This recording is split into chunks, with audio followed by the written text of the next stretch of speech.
ଯେତେବେଳେ ଆମକୁ କେହି ସଚ୍ଚା ହୃଦୟରେ ପ୍ରେମ କରେ ସେତେବେଳେ ଆମ ପ୍ରତି ତାର ଫିଲିଂସ୍ କିପରି ହୋଇଥାଏ, ସେତେବେଳେ ତା ମନରେ କିପରି ଭାବନା ସବୁ ଆସିଥାଏ। ଚାଲନ୍ତୁ ଆଜି ଭିଡିଓରେ ସେ କଥା ଉପରେ ଡିସ୍କସ୍ କରିବା। ନମସ୍କାର ଫ୍ରେଣ୍ଡସ୍, ଆମ ସୋନାଲି ଦାସ ଚ୍ୟାନେଲରେ ଆପଣଙ୍କ ସ୍ୱାଗତ। ସଚ୍ଚା ପ୍ରେମ କରୁଥିବା ମଣିଷ ସବୁବେଳେ ପାର୍ଟନରକୁ ନେଇ କ'ଣ ଭାବୁଥାଏ, ତା ଭିତରେ କ'ଣ ସବୁ ପରିବର୍ତ୍ତନ ଘଟିଥାଏ। ଆପଣ ଯଦି କାହାକୁ ସଚ୍ଚା ପ୍ରେମ କରୁଥାନ୍ତି ତ ଏ କଥାକୁ ଆପଣ ବୁଝିପାରିବେ, ତା ଭିତରେ କ'ଣ ସବୁ ହେଉଛି ଆପଣ ଜାଣିପାରିବେନି।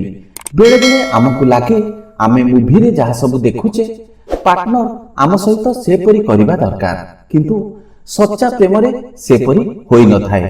ଆମେ ମୁଭିରେ କିଛି ଦେଖି ଭାବିନିଏ ପାର୍ଟନର ଆମ ସହିତ ସେପରି କରିବନି ତ ତାକୁ ଭଲ ପାଇବା କୁହାଯିବନି। କିନ୍ତୁ ଆପଣଙ୍କୁ ଜାଣିବା ଦରକାର ମୁଭିରେ ସବୁ କିଛି ସତ ହୋଇନଥାଏ। ଯେତେବେଳେ କାହା ସହିତ ଆମର ପ୍ରେମ ହୋଇଯାଏ ସେତେବେଳେ ଆମ ଭିତରେ କିଛି ଫିଲିଂସ୍ ଆସିଥାଏ। ଆମକୁ ଲାଗେ ଆମେ ଯେମିତି କେଉଁ ସ୍ୱପ୍ନ ରାଜ୍ୟରେ ଘୁରି ବୁଲୁଛେ ବା କିଛି ଗେମ୍ ଭିତରେ ହଜି ଯାଇଛେ। ସେତେବେଳେ ଆମେ ନିଜକୁ ତ ଭୁଲିଯାଏ, ଏହା ସହିତ ଦୁନିଆର ସବୁ କିଛି ଭୁଲିଯାଏ। ଆମ ପରିବାର, ଆମ ଅସ୍ତିତ୍ୱ, ଆମ ଦାୟିତ୍ୱ ସବୁ କିଛି ଭୁଲି କେବଳ ତା ବିଷୟରେ ଭାବିବାକୁ ଲାଗେ। ଆମ ପାର୍ଟନର ବି ସେପରି ଭାବୁଥାଏ। ଯିଏ ଯାହାକୁ ହୃଦୟରୁ ଭଲ ପାଏ ସେ ତା ପାର୍ଟନରକୁ ପ୍ରାୟୋରିଟି ଦିଏ, ତାକୁ ହୃଦୟରୁ ସପୋର୍ଟ କରେ। ଆମର ଖରାପ ଅଭ୍ୟାସ ବି ତାକୁ ଭଲ ଲାଗେ।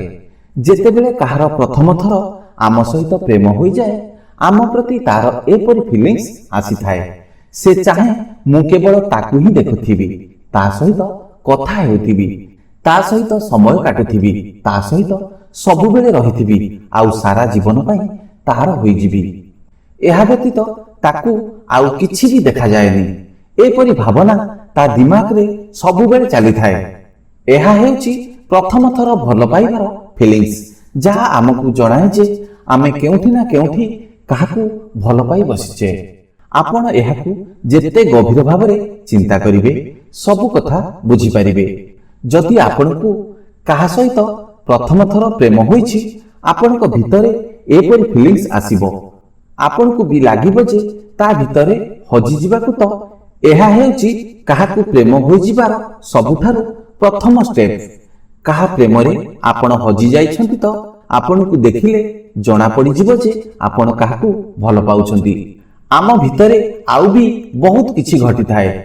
କେଉଁ କାମରେ ମନ ନ ଲାଗିବା, ବାସ୍ ତା ସହିତ ସମୟ କାଟିବାକୁ ଇଚ୍ଛା ହେବା, ସବୁବେଳେ ତା କଥା ଦିମାଗରେ ଘୁରି ବୁଲିବା, ତା ବିଷୟରେ କେବଳ ଭାବିଦେଲେ ଆମ ମୁହଁରେ ସ୍ମାଇଲ୍ ଚାଲିଆସେ। ଏହା ବି ଏକ ବଡ଼ ସଂକେତ।